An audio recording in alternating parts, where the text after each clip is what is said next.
Hi friends, welcome back to study classes.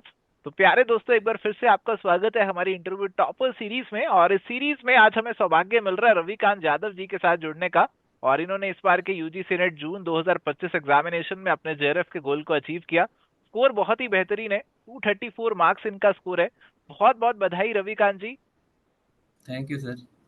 तो रविकांत जी, कैसा लग रहा है इस एग्जामिनेशन को क्लियर करके? मुझे लग रहा है वो उत्साह मुझे देखने को नहीं मिल रहा। बहुत ज्यादा नहीं एक्सपेक्टेशन थी, सर, स्कोर कम आया क्या? नो सर, नो सर, जितना एक्सपेक्ट किए उससे थोड़ा ज्यादा ही आया है स्कोर। ओके। जी जी जी, तो इस जर्नी के बारे में बताइए, कैसे आपका जर्नी शुरू हुआ और कैसे आपने अपना प्रिपरेशन जो था उसकी शुरुआत करी? सर पहले तो सर मैंने टॉपिक वाइज जैसे अपने सिलेबस को यूनिट वाइज डिवाइड कर दिया।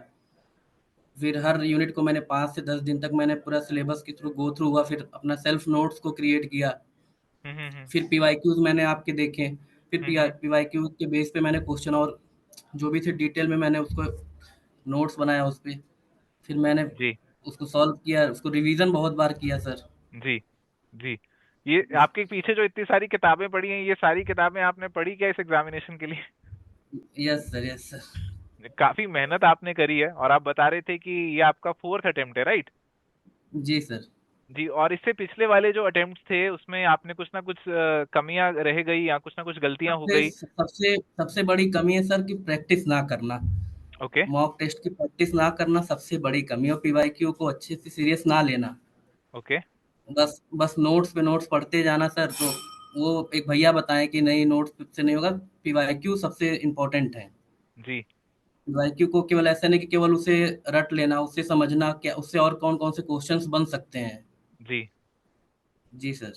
तो पीवाई क्या उसको अच्छे से करना जरूरी है, उनका पूरा मंथन करना है। और सिंपली ऐसा नहीं कि यस पीवाई सर। क्या उसका रट्टा लगा लिया जाए तो उससे बात नहीं बनेगी। ये नो यूनिवर्सिटी का सर। पेपर नहीं है, जैसा ये रविकांत जी बता रहे हैं, बहुत अच्छे से बता रहे हैं कि आपको अच्छे से पूरा मंथन करना है सवालों का, तभी आप और अगले किसी एग्जामिनेशन यूनिट को के लिए सर तैयार रहें। छोड़ना नहीं है। किसी यूनिट को, जैसे पहले मैथ्स वगैरह, थोड़ा कॉमर्स के अंदर मैथ्स वगैरह बहुत अच्छे नहीं थे। हम्म। लेकिन फ्रेंड्स वगैरह थे हमारे, तो वो यूपीएससी वगैरह या एसएससी बैंक वगैरह की तैयारी करते थे, तो मैंने जी। मैथ्स के सहारा मतलब उनसे लिया, उन्हें मैथ बहुत बताया उन्हें। हाँ हाँ। हाँ, तो मैथ से मेरे इस बार जितने क्वेश्चन थे सब सही हुए थे सर। जी जी जी। चलिए, इसी बहुत अच्छी पेपर वन बात में है। सर 51 क्वेश्चन सही हुए थे मेरे। ओके। ठीक है। जी बिल्कुल, ऐसा नहीं होना चाहिए कि आप किसी चीज को छोड़ दें और किसी चीज से दूर भागें। अपनी हाँ कमियों सर। को पहचानना और दूर जैसे करना लगता था, बेहद जरूरी जब पहले देते थे तो लगता था कि चलो 2 यूनिट नहीं होगा तो और क्वेश्चन तो हो जाएंगे, लेकिन नहीं, अब है। लगता है नहीं, हर यूनिट को पढ़ना जरूरी है। तो क्या जी ऐसा तो सर होगा नहीं कि 5 में 5 सही हो जाए, ऐसा तो हो जी नहीं सकता है। जी जी जी। तो इस बार ये पढ़ने को फिर बहुत ही लगा। अच्छी बात आपने बताई है, क्योंकि अक्सर लोग ना ये बात छुपाते हैं, बताते नहीं है। और आपने खुद से एक्नॉलेज किया कि मेरे अंदर कुछ यस थे सर। यूनिट्स जो मैं अच्छे से नहीं कर रहा था, उनको पहचाना और उन पे काम भी जैसे किया। सर अक्सर हम। मैंने मैथ को छोड़ देता था, मैथ को कि चलो मैथ नहीं होगा, क्या दिक्कत है। कंप्यूटर थोड़े दिक्कत होते थे हमके। लेकिन नहीं, इस बार मैंने मैथ्स वगैरह पे डीआई पे ज्यादा टाइम दिया कि नहीं, पेपर वन पे ज्यादा टाइम दूंगा, क्योंकि वही मेरा जीआरएफ बार बार रोक रहा था। हर बार हम्म 32 34 ऐसे क्वेश्चन सही होते थे मेरे। हम्म हर हम्म बार एक क्वेश्चन 2 क्वेश्चन से रुक जाता था। हम्म हम्म, हम्म, इस बार मैंने दिया लगभग 15,000 मैंने क्वेश्चन सॉल्व किया था टोटल। जी तो लगभग उसका रिस्पॉन्स अच्छा मिला सर। जी। तो मेहनत तो आपने भरपूर करी है, और आपके पीछे जो किताबें हैं वो भी इस चीज को बखूबी दर्शा रही हैं। और हम आपसे ये भी हाँ, अभी जानना सर चाहेंगे कि कोई ऐसा फिक्स किया हुआ था कि मैं डेली 10 घंटे पढ़ूंगा या इतने घंटे पढ़ूंगा? नहीं, नो सर, रियल बताऊं तो सर ऐसा कोई मेरा फिक्स नहीं था कि मुझे 10 घंटे। मेरे फ्रेंड्स वगैरह हैं कि नहीं, मैं सुबह 9 बजे से जाके रात को 12 बजे लाइब्रेरी से आता हूँ, तो मेरा ऐसा कोई फिक्स मेरा टाइम है, क्योंकि मुझे फैकल्टी भी जाना है, क्लास भी पढ़ाना है। तो मैं उसी में जैसे चैम्बर में बैठ के 1 2 घंटे पढ़ लिया, कभी सुपरवाइजर बोल दिए क्या पढ़ रहे हो, तो हाँ। मैंने कर दिया कि मैं पर, तो मैम सुपरवाइजर बहुत सपोर्ट करते थे कि ठीक है पढ़ो, अपना तैयारी करो। तो 4 5 घंटे मैंने मतलब पढ़े, लेकिन ईमानदारी से पढ़े। जी ये मैटर नहीं हुआ कि 10 घंटे पढ़ेंगे 20 घंटे पढ़ेंगे, तो वो नहीं। जी जी जी। बिल्कुल जी, क्वालिटी इंपॉर्टेंट है, क्वांटिटी नहीं। और ये चीज अभी आपके स्कोर में झलक भी रही है। और जैसा आपने पहले बताया कि कुछ कमियां थी जिनको दूर किया, और अब जेआरएफ तक आप फाइनली पहुंचे हैं। अब कई लोग ऐसे होते हैं कि जैसे नेट क्लियर हो गया, काफी अटेम्प्ट हो गए, और वो अंदर से ना निराश हो जाते हैं कि पता नहीं एग्जामिनेशन होगा, क्वालिफाई नहीं नहीं सर, होगा। वो हिम्मत टूटने सर लगती है। नॉर्मल सी बात है कि जैसे कुछ दिनों तक तो निराशा मुझे भी रहती थी। 4 5 दिनों तक मैं भी रहा कि नहीं, अब मैं नहीं दूंगा, मुझसे नहीं होगा। लेकिन मम्मी लोग भी सपोर्ट करते रहे, नहीं दो, होगा क्यों नहीं, नहीं होगा, बहुत कुछ है लाइफ में। तो लेकिन जी फिर 2-4-5 दिन बाद फिर से मन करता नहीं एक बार और दिया जाए। जी कहाँ कमी है देखा जाए। हमको लगा कि मेरी डीआई कमज़ोर है, मेरी मैथ कमज़ोर है, कंप्यूटर मुझे थोड़ा कमज़ोर था। तो मैंने कहा जी मैं उसे डीपली पढ़ता हूँ एकदम। जी जी हाँ, बिल्कुल सबसे वो। अच्छा सर पी हाँ, हम्म। पीवाईक्यू वगैरह बहुत मेरे को हेल्प किए। जी जी जी।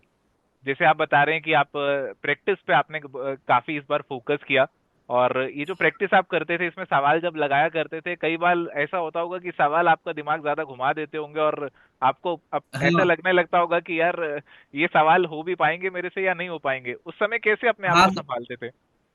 हाँ, तो सर जैसे कि मॉक टेस्ट मैं देता था तो लगता था सवाल पहले मैंने फर्स्ट अटेम्प्ट दिया था तो मैंने लगभग इसी के लिए मैंने 7 से 8 क्वेश्चन मैंने छोड़ दिए कि चलो टाइम मिलेगा तो मैं आगे कर लूँगा।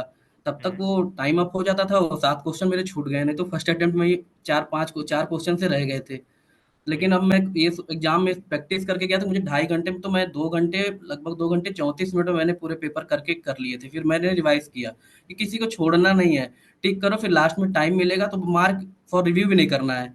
टाइम जी मिलेगा तो उसे मैं फिर से सही कर लूंगा। जी जी जी जी। तो आधे तो घंटे मुझे बच जाते थे तो मैंने पेपर वन को सर मैंने देखता था, फिर जो थोड़ा डाउट होते उसे मैं सही कर लेता था। जी काफी बखूबी आपने प्रैक्टिस किया, इतना स्पीड आपने मेंटेन किया, 2 घंटे 34 मिनट में पेपर करके 234 नंबर लेकर आए हैं, और ये कोइंसिडेंस है और इनकी मेहनत है।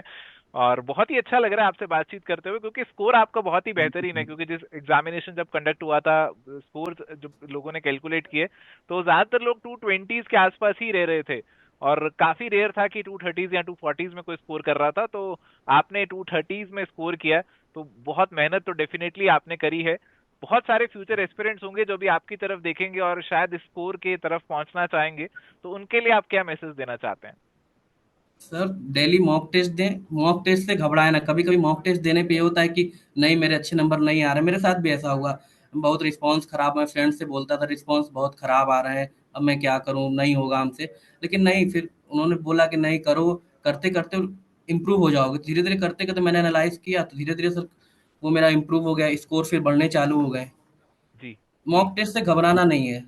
वो हम्म। पहले मैं कर चुका था फर्स्ट अटेम्प्ट, मॉक टेस्ट से बहुत घबरा डरता था कि नहीं मॉक टेस्ट नहीं देंगे, लेकिन मॉक टेस्ट से घबराना नहीं है। जी। तो मॉक टेस्ट से घबराना नहीं है, यही मंत्रा है रविकांत जी का, एंड आई एम होपफुल कि जो भी फ्यूचर एस्पिरेंट्स है वो भी इस चीज को डेफिनेटली अपनी प्रिपरेशन में इनकलकेट करेंगे। बहुत बहुत शुक्रिया रवि जी, समय निकालने के लिए, आज हमारे साथ जुड़ने के लिए। बहुत अच्छा लगा थैंक यू आपके साथ सर। बातचीत करके। Thank you sir.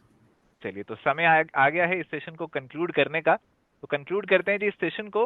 मिलेंगे नेक्स्ट सेशन में एक नए टॉपर के साथ। Till then goodbye, take care, all the best. Thank you sir.